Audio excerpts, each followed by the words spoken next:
TellyCast, the TV industry news review. What are the secrets of Big Brother's incredible success? And what's the best route into TV for young people today? Hi, I'm Justin Crosby, and welcome to this week's TellyCast. On this week's show, my guests are K7 Media's Gary Carter, curator and consultant Liz McIntyre, and sound editor, ADR recordist and dubbing mixer Emma Butt. It's all coming up on this week's show. Now, on last week's show, we talked about headhunting and the growing demand for senior hires in the TV industry. But what about the other end of the spectrum? What are things like for young people trying to get a foothold in TV? And how is the pandemic affecting the flow of young talent into the business? Well, here to answer those questions and more, I'm joined by Liz McIntyre and Emma Butt. Welcome to TellyCast. Thank you. Good to be here, Justin. Well, lovely to have you on the show. Emma, coming to you first. Now, you're the first representative of the post-production community on the show. And I know we could and we probably should do a whole show dedicated to that sector. I'm sure we will do at some point. But this week, we're talking about new talent and how to get into the TV business. You work in sound. Tell us about what you do. I kind of have a few different hats. I do sound editing, I do re-recording mixing, I do ADR, recording and supervision.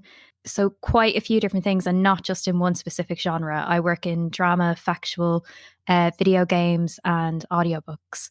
So that's probably the easiest way of describing my job, unless you want me to go into the nitty-gritty details. Well, we might do later on, but I've got one thing I wanted to ask you straight off. ADR, what's ADR? Or I should say ADR, as you guys say over here, because my Irish accent gets slagged constantly.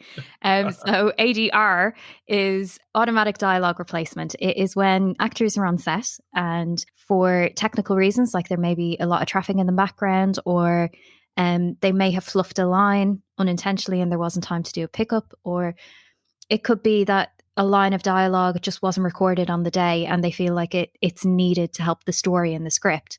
That is when a actor will come back into a studio afterwards. So it could be a few months after they finish the shoot. They'll be working with someone like myself and an ADR supervisor. And what they'll do is they'll re-record their lines in time, in sync to the picture. And it's a really, really difficult skill for any actor to have and a very difficult job to do because you were trying to get the actor back into the headspace of the character that they were playing months previously. And if they had an accent, they're trying to get that accent back. And you're also doing it while you have 4 or 5 people in a room staring at you, trying to get this line done. So it's a really disconcerting experience for an actor, but they're so incredible. I have so much respect to actors who are able to do it and do it successfully. Yeah. So you being a specialist at ADR, your role is essentially to make the sound match with the images. So if there's a scene in a garage or a warehouse or something, you've got to recreate that ambient sound. Yes and no. So there's kind of 2 parts to the job. As a recordist, I'm there to make sure technically mic placement is correct, the distance of the boom mic and the lav mic to the person, the actor. I'm also there to make sure that, you know, levels wise, it's recorded correctly, but I'm also there to play back a take as soon as we record it and as soon as the director or the producer is happy with a take that we've gotten. And I basically have about less than a minute to take that line of ADR, put some EQ on it, put some reverb on it and play it back to the director in sync because no actor can get ADR spot on in sync. So I usually have to recut it as well and pop it in. And I play that back for them and try and convince them that the line is going to work. Then an ADR supervisor is there to kind of reassure the director if that line is in fact going to work, or if it's just there's not enough projection, if performance isn't quite matching into the other lines in the scene. The speed might not be right. If we need to get one that's a little bit quicker, that they know if they edit it later on, it's just not going to fit in. So there's 2 different roles there. It's quite technical as well. Yeah, it's probably one of the more technical aspects of post-production sound, whereas re-recording mixing and sound editing, you have a lot of creative freedom, but also it is technical. ADR is very, very technical. So how did you get into working in sound? It was actually through music, which I think if you speak to any soundy in post-production, they will probably say they are some form of failed musician or had a background in music. So obviously being Irish, Catholic country, we were all put into choirs and mass at a very early age. And I really enjoyed singing. So with my school choir, we recorded an album for charity. And this guy came along with a mixing desk and microphones to record us. And I was like, that is so fecking cool. Like that's exactly what I want to do. So I think I was 15 at the time and I started researching universities that did specialized in sound engineering. And I found one called Pulse Recording Studios back in Ireland, and they did music, radio, and post-production. So I went to study there and actually ended up really disliking the music side of things, but loving the post-production side. And when it came to the end of my university course and I had the panic of, oh, feck, I'm going out into the real world and I need to get a job to pay my bills, I applied to all of the post houses in Dublin. I just found every single one of them, found a contacted email address and emailed every one of them. And one of them got back, which was Screen Scene Post-Production. And yeah, I went for an interview, was told I'd hear back by the Friday.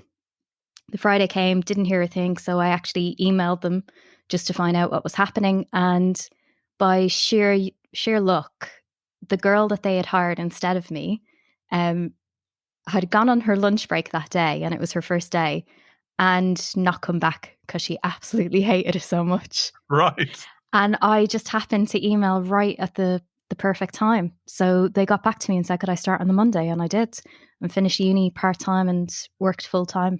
Very good. Well, that's a great story that, following your passion. How hard has it been as a woman to succeed in sound? Because I think I'm right in saying that there aren't that many women who are working on the sound engineering side within the TV and film industries.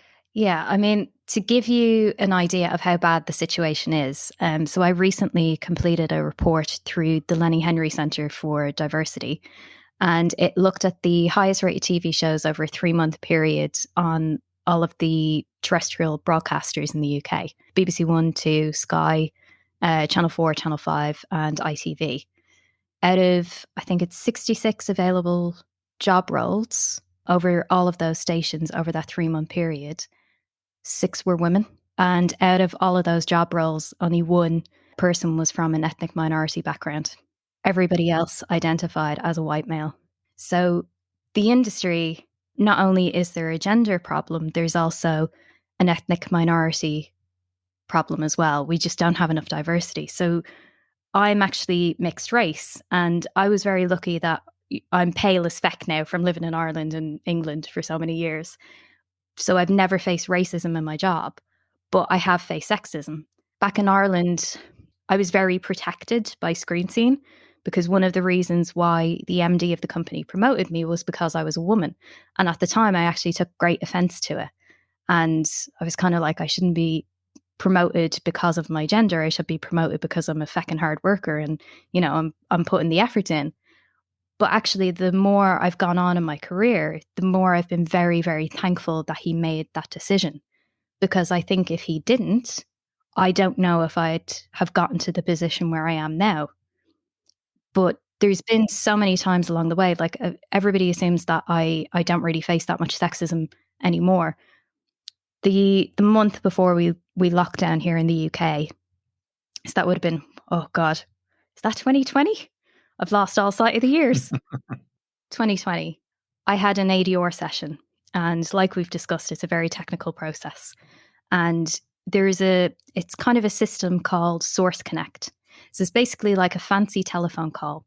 And the reason why we use it is if a actor is in a different location to the director. So in this situation, the actor was up in Scotland and the director was down in London with me. And he was in a studio up in Scotland, and we were just listening in and making sure that we were happy with the takes. Now, this piece of software that we use is usually really, really reliable if you've set it up correctly. And unfortunately, the other studio just hadn't quite set up their system correctly. And I've worked a lot with this software, so I know it quite well. So every time we'd go for a take, the connection would just drop out and we couldn't hear a thing. And I have a director and a producer sitting in the room with me saying, Emma, can you please say something and do something so we can, hear what's happening? Because this is a really important session. So I had to keep on coming on talkback and saying, we're really sorry, this has dropped out again. If you can hear us, can you let us know? Can we go for another take? Is there anything that we could do? And it was a man on the other end in the other studio, and he came on and he shouted at me. And he said, Emma, stop interrupting all of these takes. You're interrupting perfectly good takes. We're getting on fine here. Just stop coming on the microphone. You're ruining the session. So I just basically had to bite my tongue. I tried to suggest a solution to the situation, and he didn't want to hear it. He told me I was wrong and that wasn't the issue. And I do know for a fact that he didn't say it, but he did use my solution and it did end up resolving the issue. But we had to disconnect from the session. And while we were disconnected, all of the other men who were in the studio with me, because I'm usually the only woman in the room, turned around to me and they were like, we're really sorry that he spoke to you like that. Are you okay? And I said, you do realise that if I had been a bloke, he wouldn't have had the nerve to speak to me that way. And they were like, yeah, we do. And thankfully, the production took it seriously and they said that they wouldn't use that facility again. But it wasn't just an isolated case with me, because I spoke to a few colleagues in the industry and I told them what happened. And this particular person had spoken down to and been disrespectful to other female employees at other facilities. So he had a track record of doing it. And I mean, that's just one tiny little example. That's not even my worst story. I've got so many others, but that story happened just last year. As a freelancer, looking at the wider side of your skill set and demand within the TV industry for professional ADR and sound engineer, how's the last year been? Are your skills in massive demand right now, particularly? Or, because obviously we've heard freelancers have gone through a really, really tough time once lockdown started.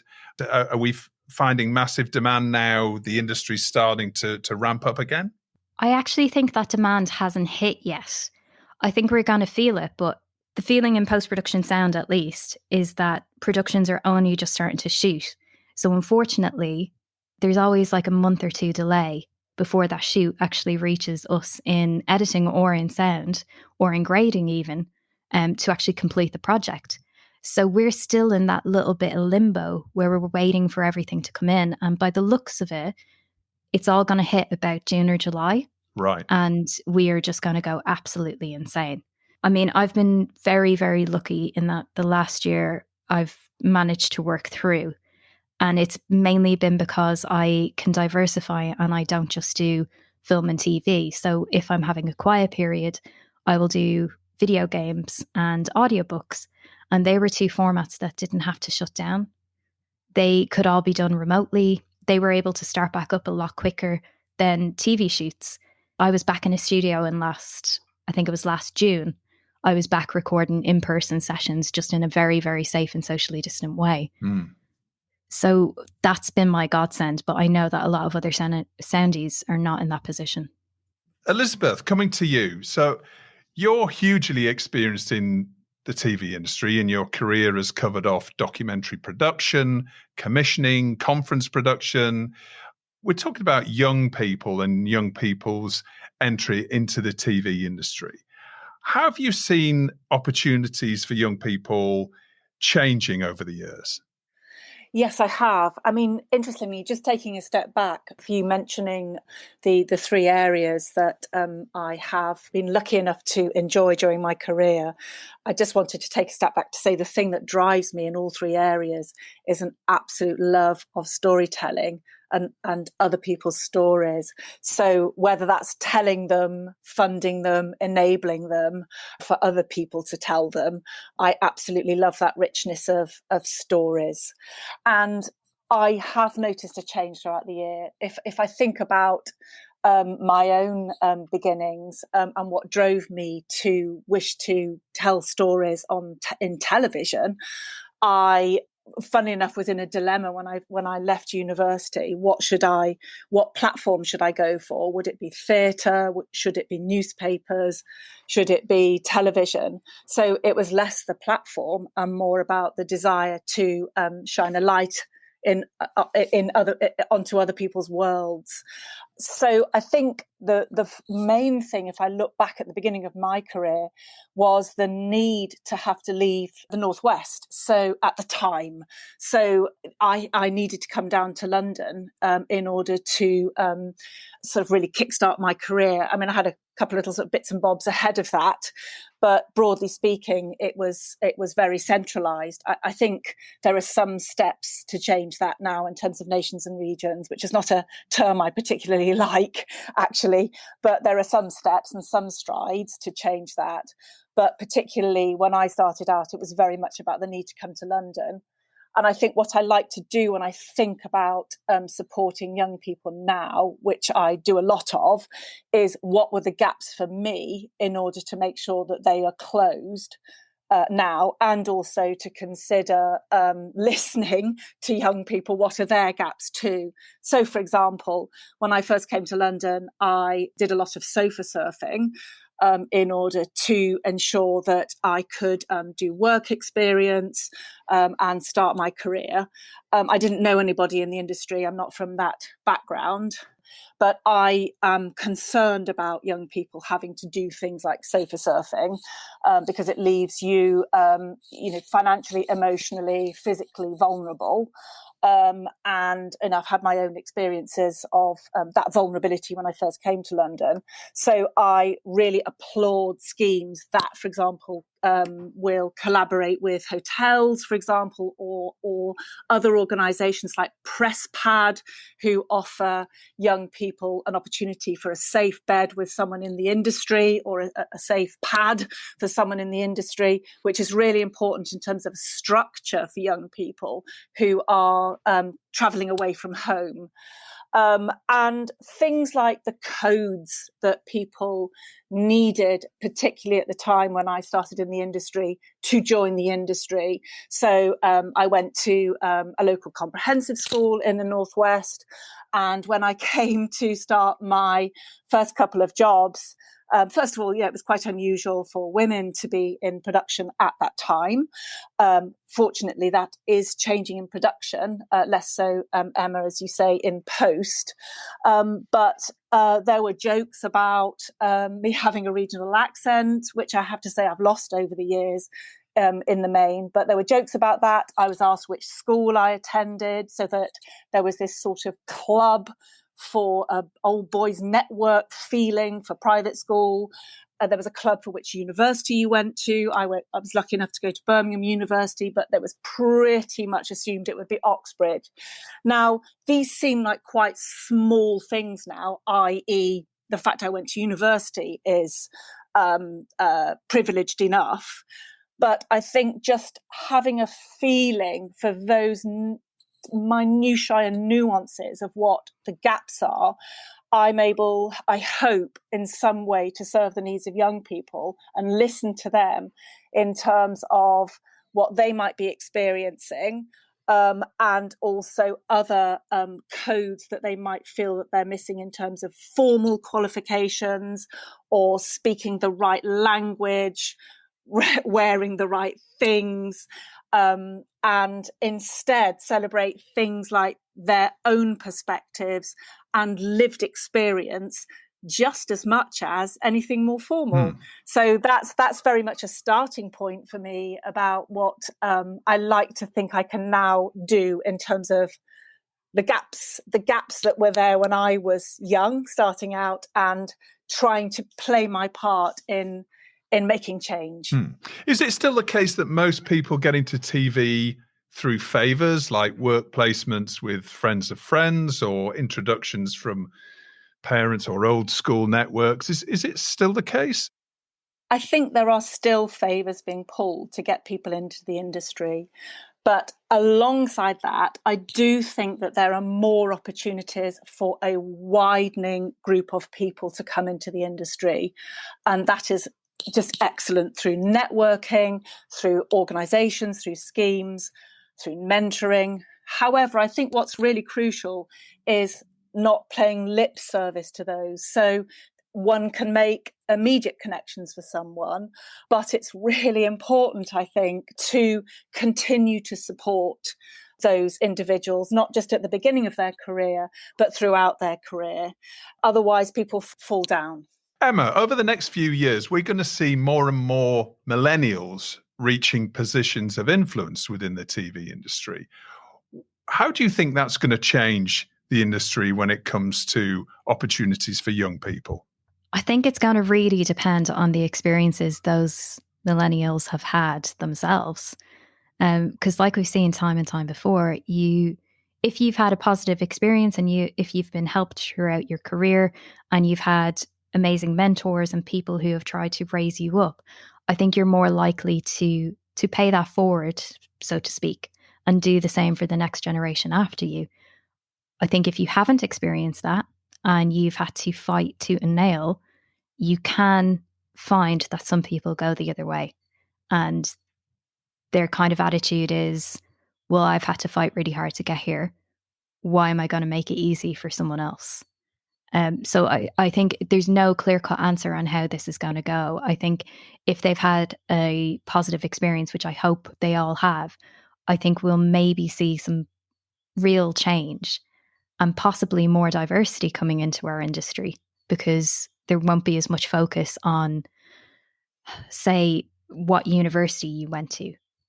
There's a lot more creators and a lot more creative talent coming in that haven't gone the traditional route. And I think that is only going to serve our industry for the better. Just picking up on your point, Emma, I think one thing that I really feel strongly that's worth just continuing to convey is, as well as when someone senior brings and supports someone from a range of backgrounds, it doesn't just solely help the person coming into the industry. It really helps the senior person, the gatekeeper, the funder, the commissioner, because they too can see things in a new way from a different perspective that can only serve the industry well for the creation of a new rich seam of stories, which equals good business.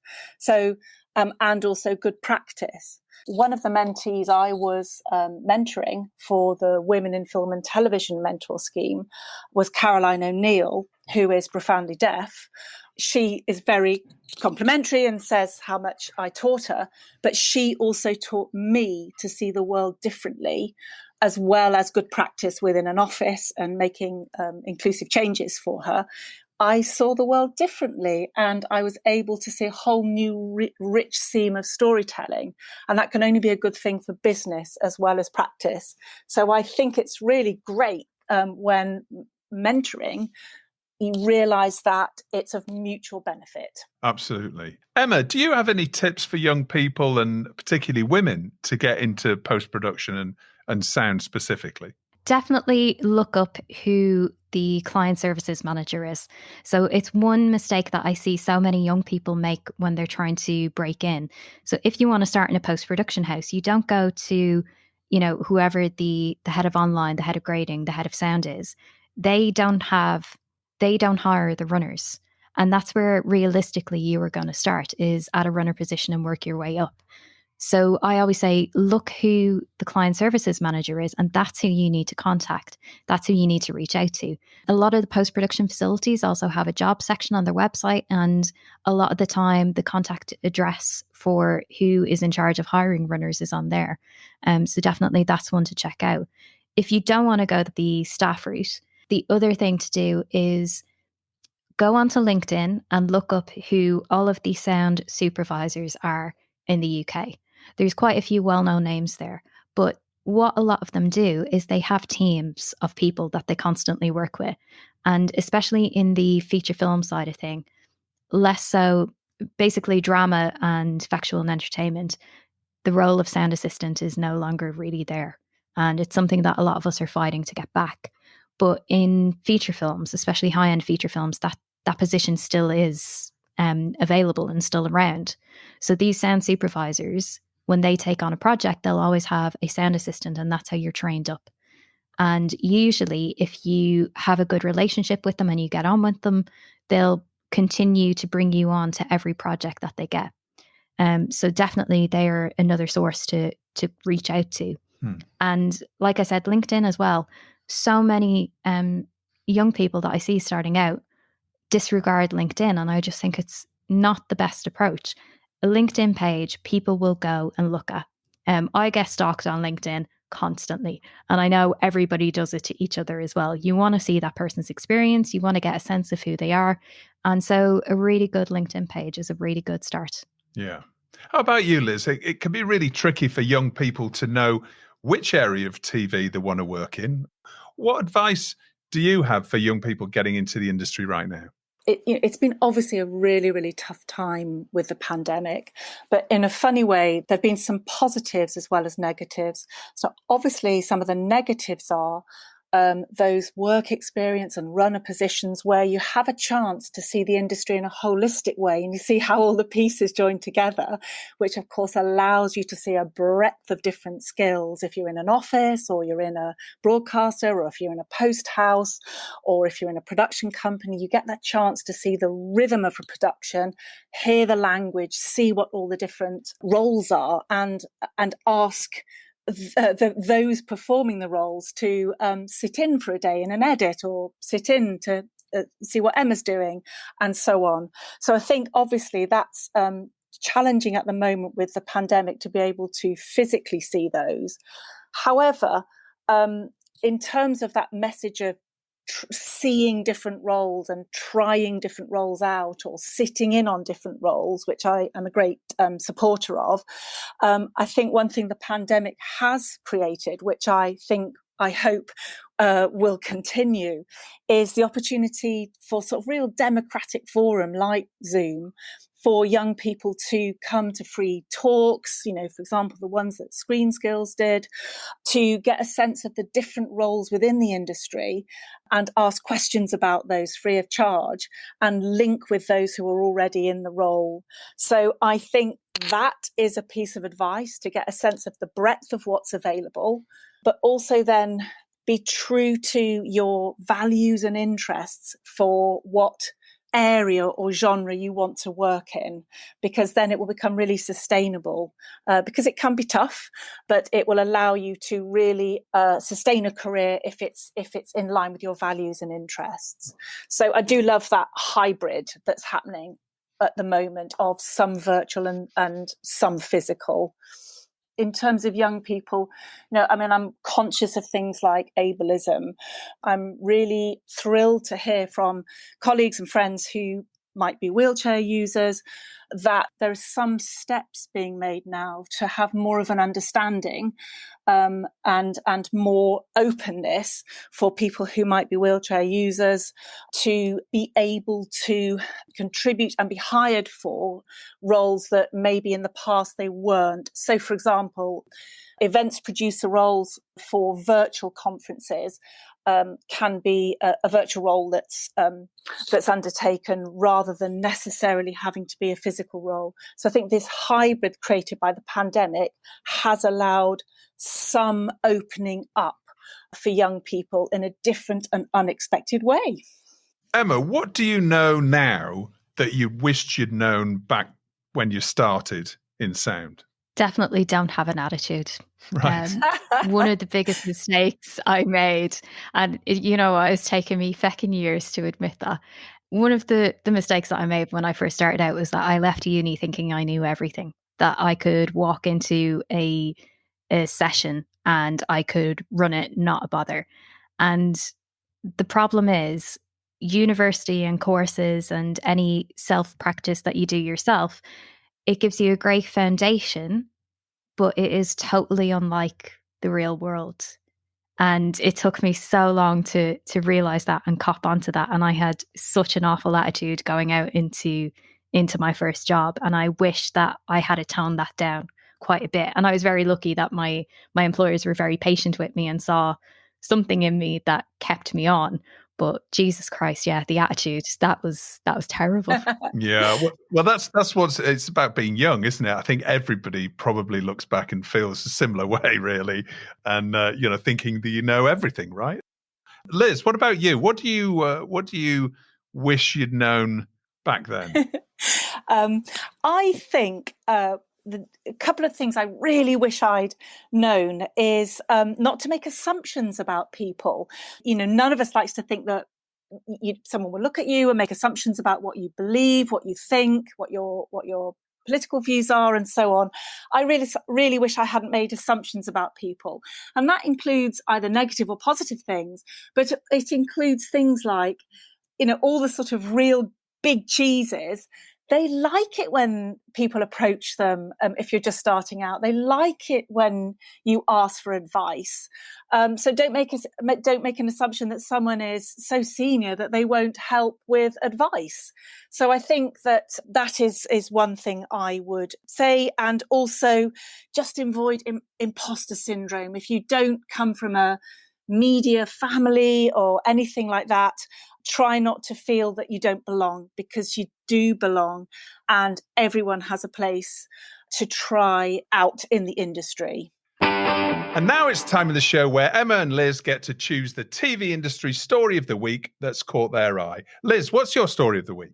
Well, for me, it's all been a bit flagtastic this week. I'd like to refer to the BBC breakfast presenter Charlie State and Naga Munchetty's sort of controversy over their so-called flippant reactions to Robert Jendrick having a Union Jack flag in the back of his interview on BBC Breakfast. Because although it could be seen as amusing or something small, to me it begs the industry question that is increasingly prevalent during lockdown of editorial control. Because where high-profile guests would normally come into a studio and there'd be some control over the backgrounds and props in vision for high-profile interviews, nowadays interviewers have their own props and backgrounds to their interviews. So often ministers are at the moment seem to have an edict to have the Union Jack in the background, pictures of the Queen, books that they've published. And it might sound small, but to me, it builds a picture and perception for viewers that broadcasters need to be mindful of in terms of objectivity and subjectivity. I think the other thing is about the whole flag issue, which also speaks to an industry issue, is how do we, whether we're on screen or off screen, speak truth to power? In this case, hold our government to account. And so whether or not it was intentional by Charlie and Naga to laugh or not laugh about the Union flag, is it a valid opinion of theirs? Should they be allowed to do that? I think it's an important question. What line should one draw in terms of how far one can go with flag images? And then finally with this story, the social media response to Charlie and Naga was very different. I mean, anecdotally, as far as I can tell from social media, Naga had a tougher time. Is that sexism? Is it racism? Are there valid reasons for that? And I think these are questions that need to be asked during this whole move to Zoom interviews and the use of social media around those two. And the use of a flag, where we know what can happen in extremis with the use of flags from previous regimes and governments in the past. And it's interesting, isn't it? Because obviously it's BBC, it's a public service broadcaster and publicly owned broadcaster. And I guess many people would say there's nothing wrong with a flag, right? There's nothing wrong with demonstrating sort of patriotism, particularly when you're a government minister.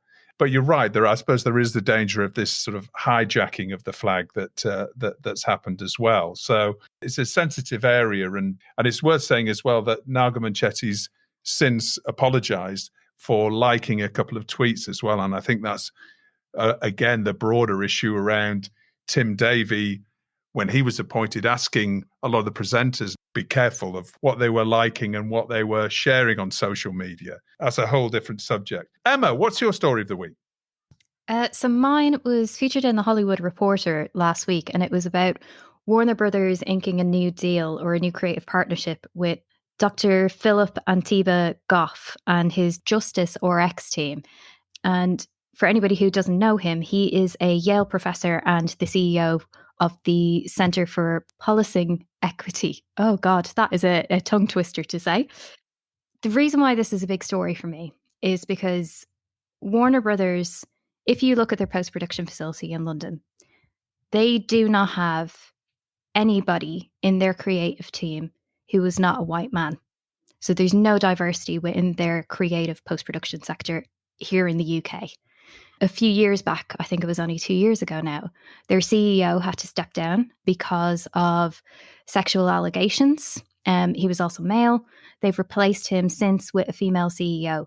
This partnership shows that Warner Brothers are waking up and, paying attention to the fact that they have ignored diversity. They've ignored gender imbalance. I cannot remember for sure, but I think when all of the big companies in the UK were forced to reveal their gender pay gaps, there's something in the back of my mind that tells me that Warner Brothers was one of the worst up there in London, at least, if not the UK. So they have a lot of work to do to address the imbalances going on within the corporation. And so I'm hoping that this is a step in the right direction. I mean, this deal is going to focus on creating more diverse and inclusive content. But the hope is that will then start to kind of fall into post-production as well. And they'll start to increase their team with people from more diverse backgrounds. But remains to be seen. But hopefully this is a good sign. Yeah, hopefully so. And we'll put the links to both those stories in the episode description. And now we've reached the part of the show where Emma and Liz get to nominate their hero of the week and who or what they're telling to get in the bin. Liz, who's your hero of the week? Well, my hero of the week is Cold War Steve. Follow this man on Twitter. He is a genius collage artist and satirist. His real name in real life is Christopher Spencer. And I've particularly decided to nominate him today because it's exactly 5 years ago this month that he posted on Twitter his first political collage. And he keeps me sane, or relatively, should I say, in an increasingly mad world. And his collages are always feature, or often feature, the actor Steve McFadden in character as Phil Mitchell, looking on at dystopian events in the world. My favourite this week from Cold War Steve was indeed, back to the flag theme, of Johnson and Patel riding down a flag-festooned street with Michael Gove hugging Churchill statues on the side. So that is my hero of the week. Cold War Steve. Emma, who's your hero of the week? So mine has to be Adil Amini, whose name I really hope I'm pronouncing correctly. So for anybody who doesn't know him, he's the founder of the TV Mindset, which is kind of a place of support for the mental health of TV and film freelancers. And he has done so much working with a lot of the broadcasters and working with people to try and help support freelancers and make sure that, their mental health is recognized, that they're not being taken advantage of, that they are supported. He's just an absolute feckin' legend, to be honest. And he is a one-man show. I think he does have other people working with him now, but when they started out, it was just him. And to see all that he has accomplished is just absolutely inspiring and incredible. And I could only wish to do half the work that he's managed to do. Yeah. Well, Adil's really had a big impact on the industry, hasn't he? So hear, hear, Emma, hear, hear. It's great work from Adil. And who or what are you telling to get in the bin, Emma? Zoom. I'm sorry, I know it's been said before. Oh, Jesus Christ, I miss real life meetings and seeing people in the flesh. And Zoom has been great in certain regards, in that it has made a lot of things. I think Liz touched on this earlier on. It's made things a lot more accessible.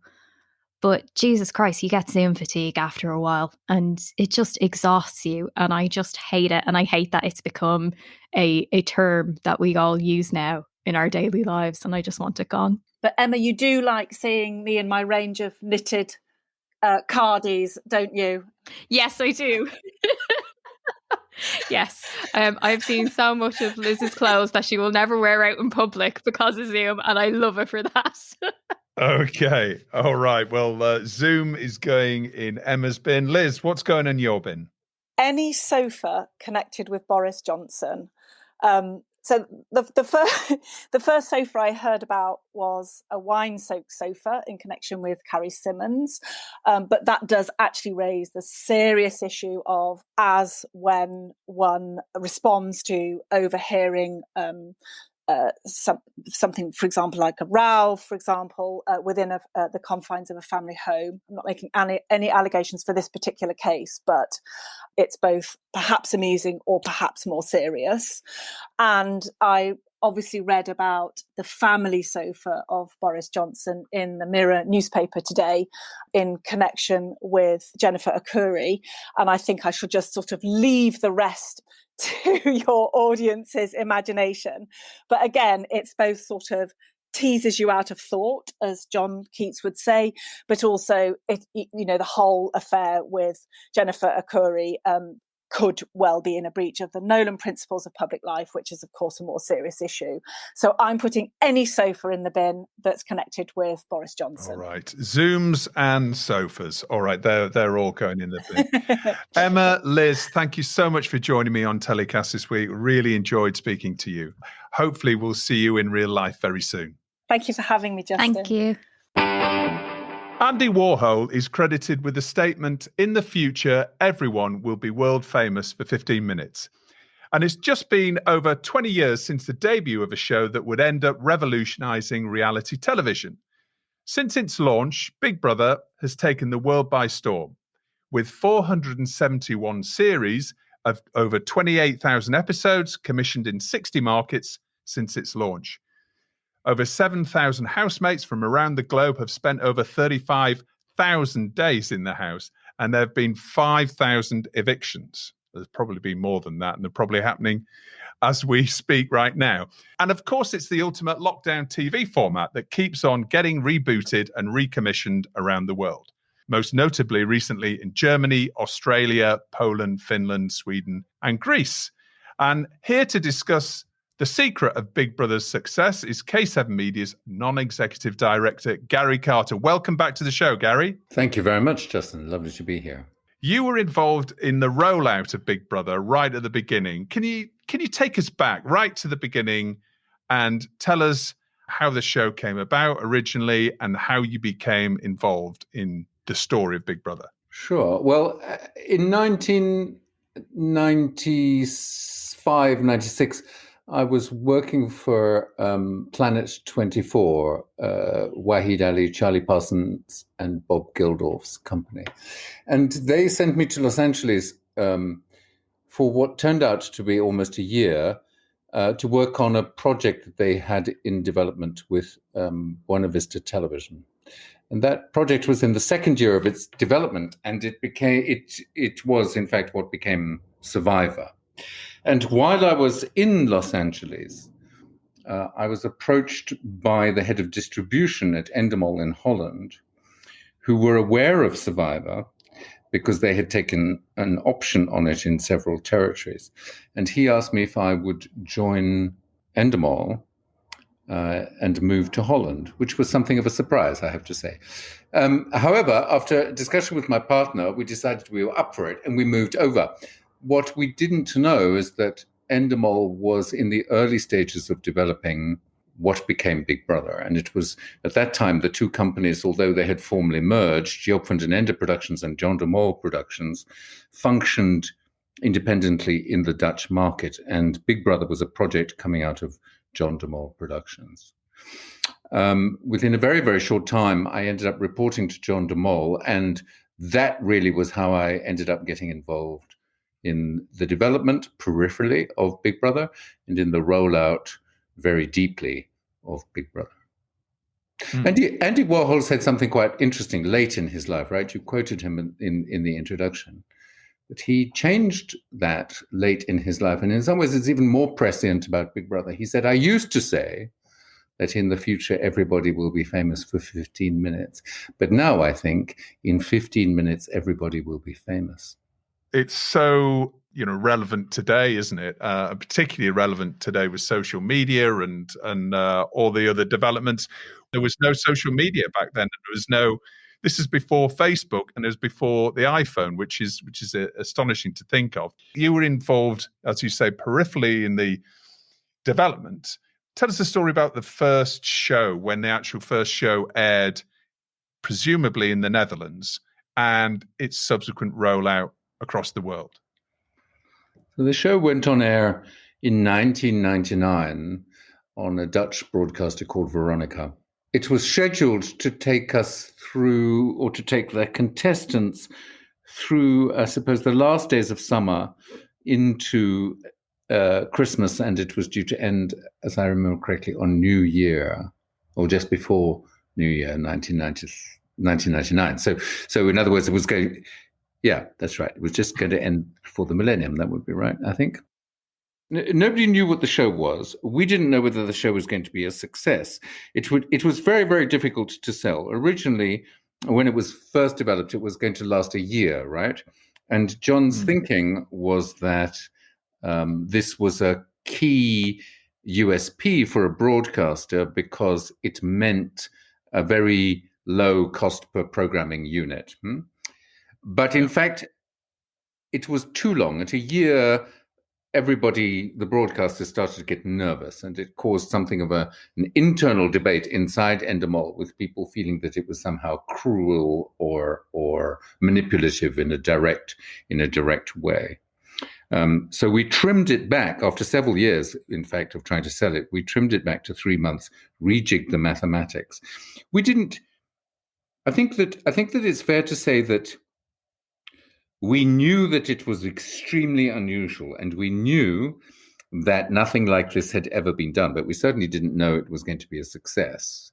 John was very, very convinced that it would be, but he has a very strong editorial instinct for what is new and what is different, and also what is the same. And if you look at his output, you will see that those three things, new, different, and the same, are hallmarks of his work.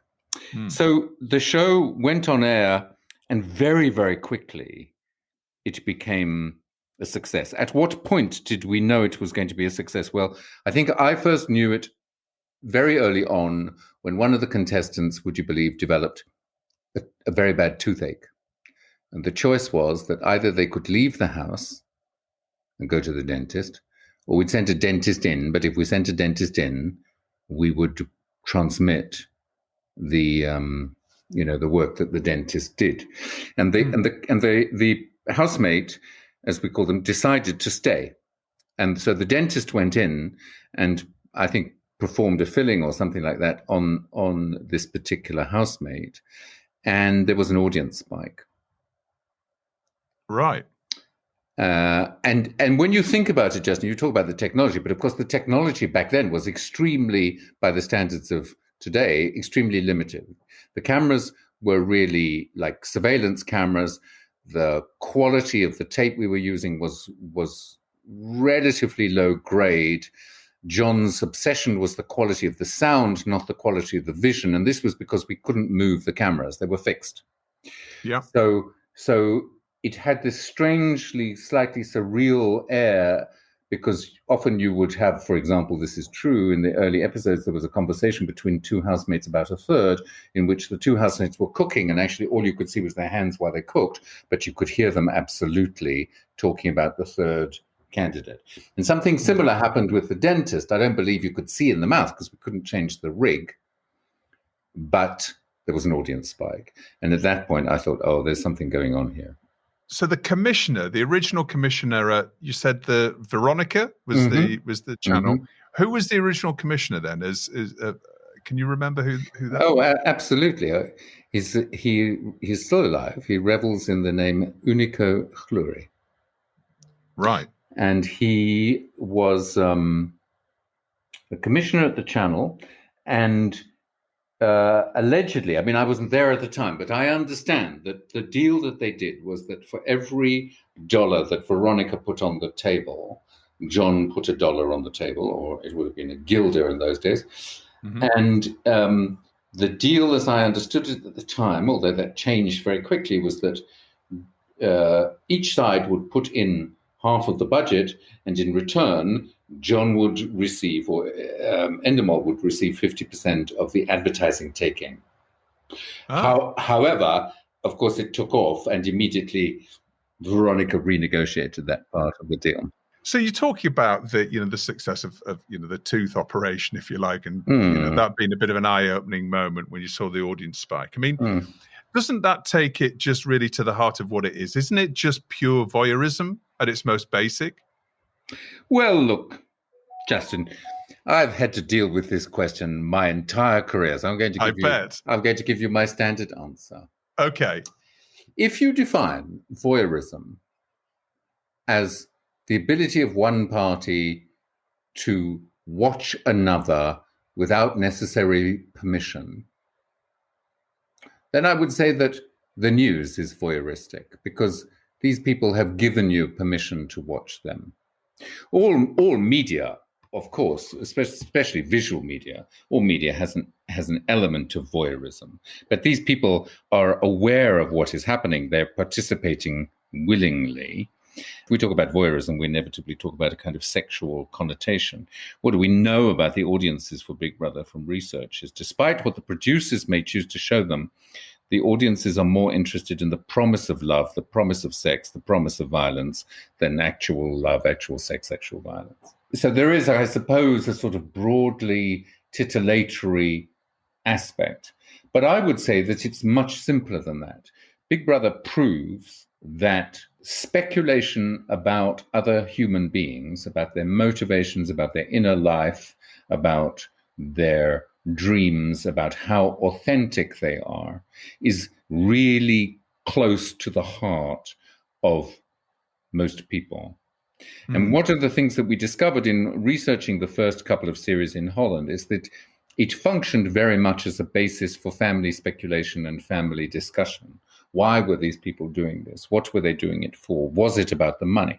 And of course, the money was very, very cleverly pegged by John de Mol at a relatively low amount. So it was not one of these, win $1 million and change your life kind of things. It was, if I remember correctly, 25,000 guilders or something, rather low. It was enough to give them something, but it was not a large enough amount to open the show up to bribes, basically. Yeah, there was a reward, but it was not enough to make you abandon your morals.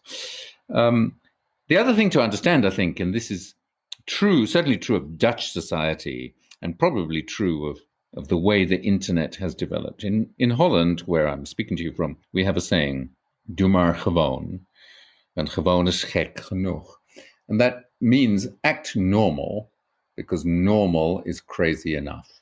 And this is one of the social imprimaturs of Dutch culture, right? Don't act above your station. Don't get flashy with your money. Don't parade your vulgar wealth. Just act normal, because normal is weird enough. And that, act normal, because normal is weird enough, is one of the catchphrases that we used when we developed the original marketing slogans for the show. And I think that idea that people are fundamentally weird, even you, Justin, people are fundamentally weird if we go far enough, deep enough, and if we stay with them long enough. And especially if we can watch them when they're alone, when they have forgotten that they're being watched, and when they pass that barrier of time in which it's possible to pretend to be different from who you really are. So we worked with psychologists, obviously, and we knew that there was a limited amount of time before people revert to themselves. So they can only pretend to be other than who they fundamentally are for a particular period of time, and then they just abandon that strategy. And that is the key to reality television. To this day, still, for its heartland female audience, it's about speculation, about authenticity, about motivation, about the personal lives of the people taking part, their inner lives. And authenticity. Authenticity, a word that I loathe, but nonetheless, it is the word. Okay. Do you think the Big Brother could have been developed in any other country? Is there anything specifically Dutch about the development of Big Brother? Yeah. So I think there's something Dutch about its conception. Dutch society, like all societies, has changed, but we're a Calvinist country, and we still have this idea that one doesn't have secrets, that one doesn't parade one's achievements in a sort of vulgar way, but at the same time, nor does one have secrets. So when you come to Amsterdam, people often remark about the fact that the curtains are always open and the lights are on, and you can see into the houses. This is true because we don't have secrets. It's only if you have secrets, like you lot in Britain, that you draw your net curtains and stop and keep the viewer out. On the other hand, it's slightly inside this country. It's slightly not done to look into open windows for that reason, right? I have no secrets, but you shouldn't pry either. So is the tension there, I suppose, maybe? I mean, maybe it's that sort of tension that we're talking about that actually led to its development. Yes, I think, well, it led to its success. Its development came from somewhere else, actually, Justin. Its development came from, I suppose, what would have been a reality show, which was based around sabbaticals. People were going to pitch to the audience their reason for taking a sabbatical and what they wanted out of it. And then the audience was going to vote on the ones they wanted to go forward. And then we were going to follow them in real time over the course of a year. And when the audience got bored with them and thought they weren't achieving their goals, they were going to basically cut off the money and they'd have to come home. So that was the starting point. But John Endemol and Endemol Productions were at the brink of abandoning that when somebody started mentioning in a meeting, somebody started talking about the Biosphere project, which, if you remember back to those heady days, was a series of self-sustaining biospheres, ecosystems that were going to keep a group of scientists alive who lived inside there for a year or for 2 years. It's just at the time of Biosphere 1. So that came into the mix, and so did the work, surprisingly though it may be, of a really seminal American performance artist called Jenny Cam. Jenny was the first person who opened up her life entirely to cams, to webcams. So she wired her student dorm, and she just went about living her life and broadcast it live. And those three things came together in what became Big Brother. Did it sell into the UK first? No. So obviously it was a huge success in Holland, and there was like the most almighty scramble for the right. I actually think the second country to buy it, from memory, Justin, I think the second country to buy it was Spain, I think.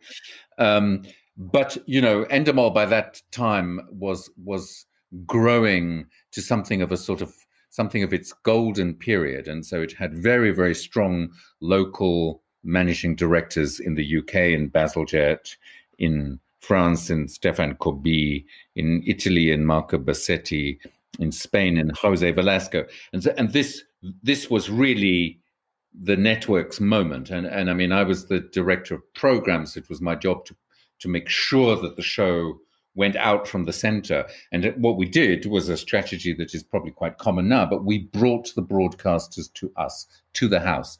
And we did that because most broadcasters are producers at heart, or have been producers. And so when they saw the show in production, they couldn't let it go. So what about the format, Gary? Now, no other show had been running 24 hours for 60 or 70 days, or maybe even longer. How did the economics play out? 120 days, the first series. Big Brother was one of those ideas whose time had come, right? So it's hard to imagine this, but when we started to develop the show, or when John Endemol Productions started to develop the show, the internet was not considered anything other than a medium of data transmission and communication. It did not really become the distribution platform that it's become now for moving images. But the conception of the show, this constant recording of information from multiple cameras, obviously required a very extensive technological infrastructure which reversed the usual paradigm of television or film. Usual paradigm of television or film being you save money by filming as little as possible. In the case of this show and of most reality television, you save money, in fact, by recording as much as possible, because from that as much as possible, you're going to assemble potentially multiple versions of this same narrative. By that, I mean, you've got the primetime show, you've got the late night cheekier version, you've got the off-peak show, you've got the middle of the night show, you've got the inserts into a breakfast program, whatever. But there are multiple versions of that of that central narrative of the people in the house. So it took us a long time to deal with the production infrastructure. First of all, in a sense, in the original house, and probably still in them today, the production offices were inside the house. So the house, as it were, was wrapped around the production offices, almost like a sort of glove around a fist, if you like. And so when you were inside the control room, you really were in the middle of the house.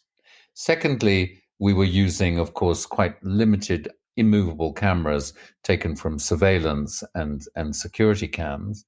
John was pretty convinced, and he was right, that people would cope with a degraded visual signal or a relatively degraded visual signal because they were comfortable with that from shows like Cops or from surveillance cameras or from early web cameras.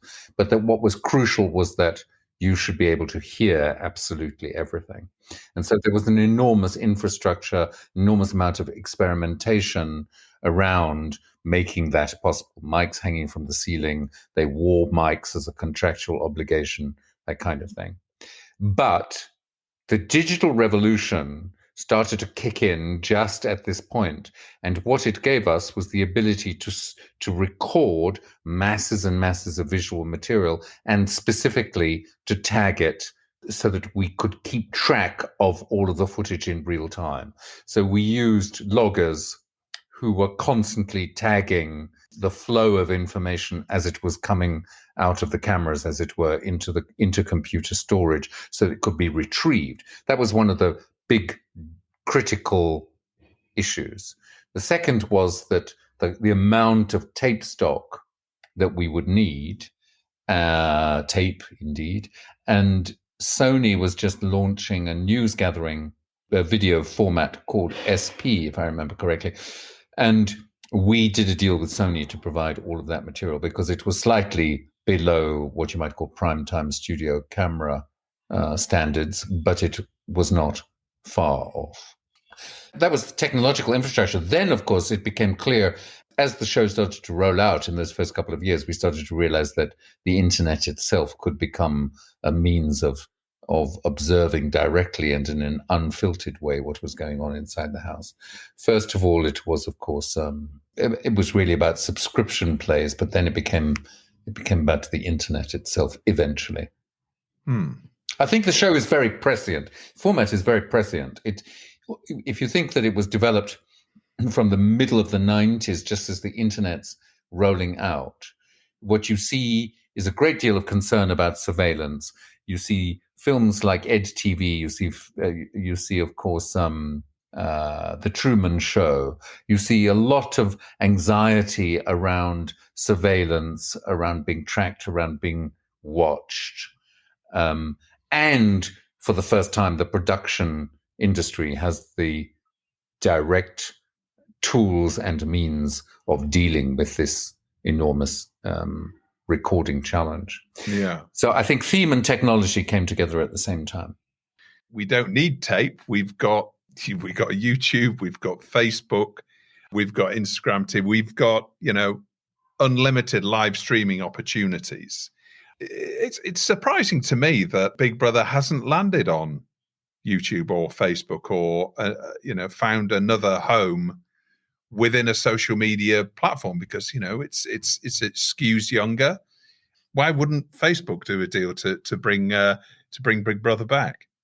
there have been many attempts, from big shows like Big Brother, but I'm thinking here particularly of, let's say, Idols. I'm thinking of Got Talent as well, who tried to do it, to either for the owners of those companies to use those shows to go into social media, or there have been attempts by people like Fuller and Cowell to develop shows specifically for those platforms. If I knew why those platforms haven't taken off in this way, I'd probably be richer than I am, right? If not as rich as John Endemol.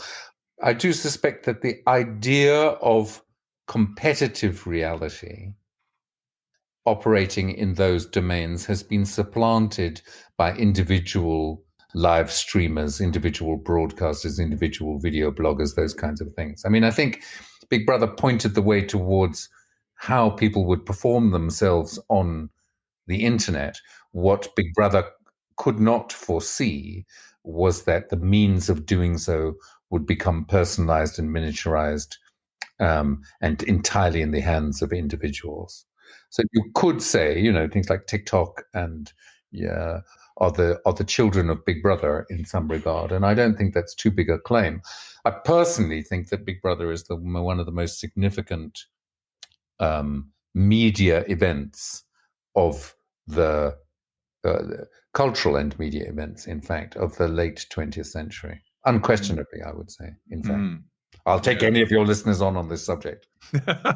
Well, we've seen that it's not done yet, right? All those new commissions, and it's not back in the UK yet. In fact, I'm speaking to you from Elstree Studios, where the home of Big Brother UK was for many years, and I remember carting out bits of the house one day past our office, which was a sort of sad sight to see, but he's got to come back in some way, shape, or form, I would have thought, wouldn't you? I mean, if you were a betting man, Gary, would you see it coming back in the UK or the US? The genre is not going away, right? The genre has become an accepted part of the schedules. And on top of that, the show itself is a classic of that genre. And if the revivals, particularly those in principal markets, basically what I mean in English markets, but English or big markets, so sorry, Finland, if it's successful enough in those markets, it will come back to the UK. There's no question about that. I think that the question is, where would it come back to? You might imagine that 5 is its natural home, given that Big Brother has been on CBS in the US. I'm not sure that the current management of Channel 4 would welcome it back, because it was so defining for the brand of Channel 4. But at the same time, they've positioned themselves as slightly more forward-looking than that in some ways, and so the Circle occupies, I suppose, the space that Big Brother might have once occupied for Channel 4, even if without its success or dominance. Could it come back on ITV? Well, I suppose it could. It's a question of how extremely it could come back. And I think that one of the problems with Big Brother, personally speaking, is that there's been this dual escalation. On the one hand, there's the escalation of the performance of people who take part. So people have come to believe that the way to behave on Big Brother is to be more and more personally extreme. That's one thing. And on the other hand, the producers, as always, are under pressure to refresh it, to keep it modern, to whatever, move it forward, take it to the next level.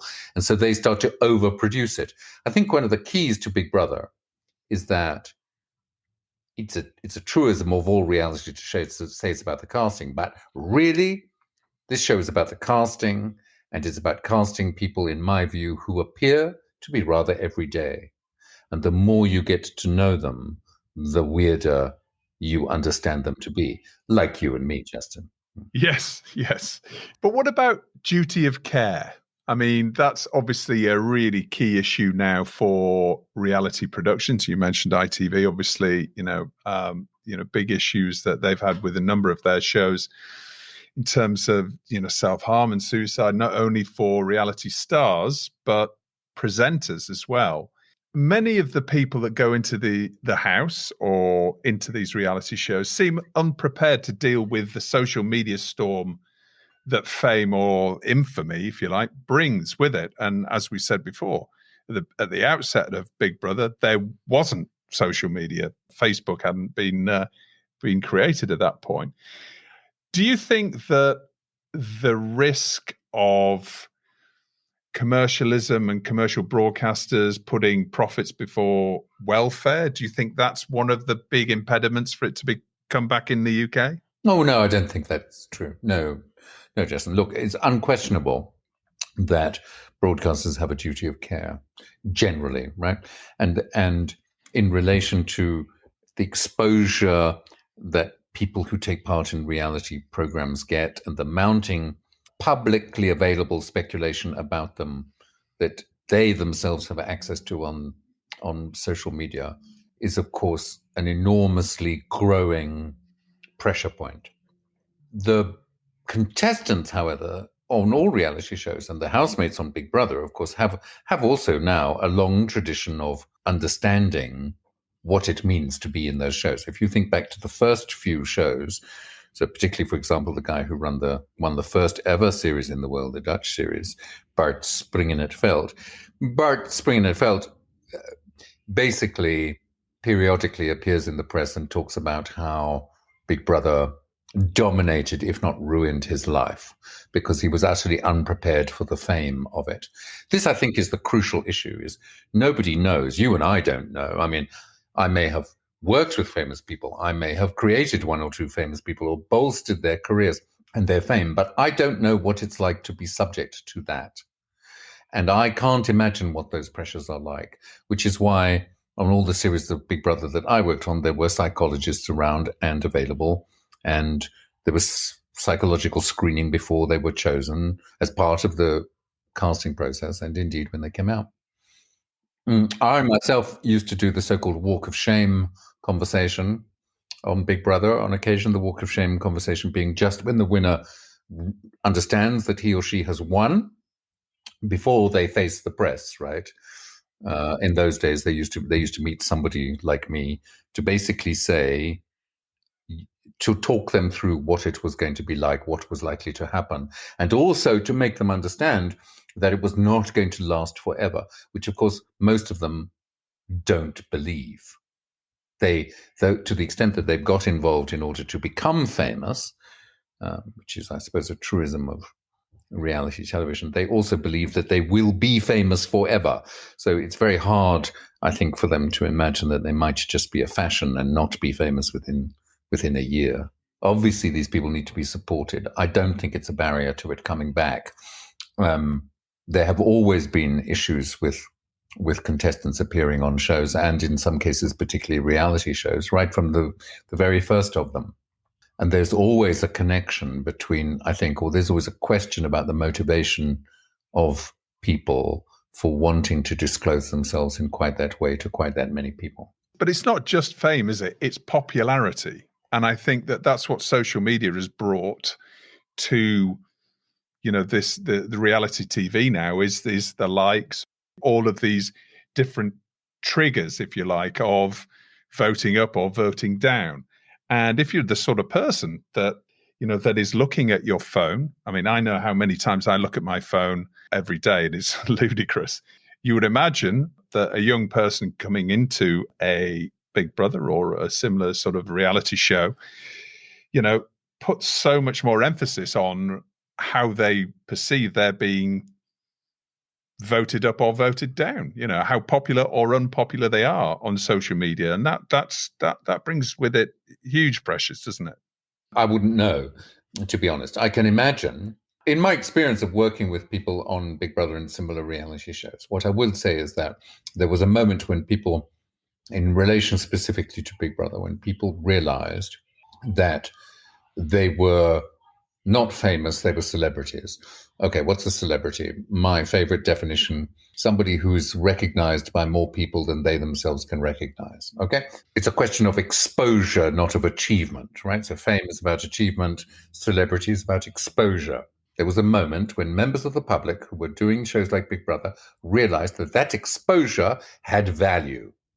Yep. It had monetary value, and they were getting more exposure by participating than they could possibly have bought in media terms, because they would have had to have far deeper pockets, right?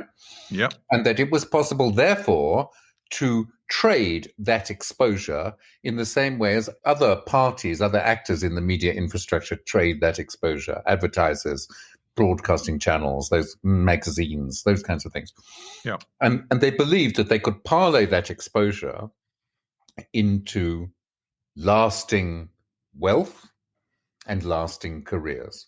That's a sort of turning point of the birth of celebrity culture, the development of celebrity culture from the late 90s into the early 2000s. And Big Brother was certainly one of those big things. And so was the ecosystem that came up around it, from Hello Magazine to, I don't know, the offering people like Jade Goody documentary series or so on. So they weren't wrong. It's just that the marketers, what they didn't understand, I think, is what that represented in personal terms. So in terms of what it was like to be that person who was that well known, who had that exposure. The strain must be terrible. The duty of care is considerable. Would it be a barrier to anybody bringing it back? Justin, this is television. Absolutely not. What do you think is Big Brother's legacy? Big Brother is a defining cultural object and cultural moment in which it is one of the birthplaces of celebrity culture. It is also one of those rarest of all things. It's the arrival of an entirely and fundamentally new genre on television. And that's very, very rare. It's extremely difficult to achieve. It's very, very rare that it happens. I defy you to think of another one in our joint careers. I would say the third thing is that it captured and expressed a version of the way we live now. And so its legacy is also in what it foretold. And that is that people would be the media itself. And as Warhol said, in 15 minutes, everybody will be famous. It's not just about everybody being famous for 15 minutes. It's that everybody is famous all of the time. You may not be famous to a lot of people. You may not be a celebrity in the eyes of many, but you may have global reach. You may have marketing and promotion, and you may make money, and you can do that with every aspect of your life, your sex life, your clothes, your face, your yoga, exercise. You are a source of media. And I think that is ultimately Big Brother's great legacy. Like it or loathe it. That's fantastic. Thank you. Look forward to speaking to you very soon, Gary. It's such a pleasure. Thank you for having me. Well, we've reached the end of this week's show. Thanks for listening wherever you are. Don't forget to rate and subscribe to the show and share it with friends and colleagues. And don't forget to sign up for our newsletter called TellyCast Plus at our website, telecast-podcast.com. That's telecast-podcast.com.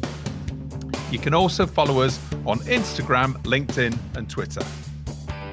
Telecast was edited by Ian Chambers and recorded in partial lockdown in London.